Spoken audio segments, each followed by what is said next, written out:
Hey everyone, I'm Stuart Stevens, back in the guest host chair for Rick while he gets some extra rest after being under the weather. Feel better, Brother Rick. I know your listeners miss you. Today on the enemies list, we're talking about Donald Trump's willingness to put the health of our nation, and our nation's children in particular, at risk. RFK Jr. hasn't had his confirmation hearing yet, so we still have a chance of raising our voices in opposition to his dangerous nomination for Secretary of Health and Human Services. He's another Trump pick who wasn't the best person for the job, but Trump chose him because he undermined America's strength and security. A sick, weak, scared population is a compliant one, and it's a common tactic of authoritarian leaders.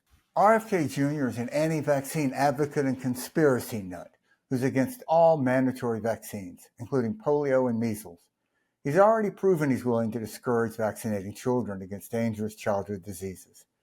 After Kennedy visited Samoa in 2019 and met with anti-vaccine proponents there, fear of vaccinations skyrocketed, and many parents stopped vaccinating their children against measles.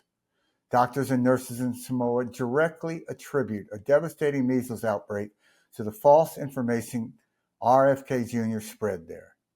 The outbreak killed 83 people, mostly infants and children. Contact your senators and tell them to put the safety of Americans above politics and vote down RFK Jr.'s confirmation. Today we're sharing Chapter 4 of David Pepper's Trump Project 2025, Up Close and Personal. This chapter tells the fictional story of a middle school that opens its doors to unvaccinated students after Trump returns to the White House and eliminates federal funding for schools with vaccine mandates, a threat he made during the campaign.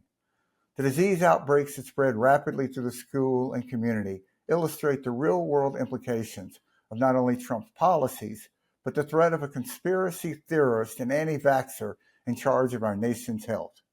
You'll hear the story in the familiar voices of Laurie Burke and Leigh McGowan, aka Politics Girl, and Audrey Hackus, Joe Walsh, and others who contributed character voices. People, please share this and all these episodes widely. They're an incredibly powerful way for people to understand what could be in store for us under this new Trump administration, and while there's still time to pressure senators to do the right thing. So here's Chapter 4, the end of vaccine mandates.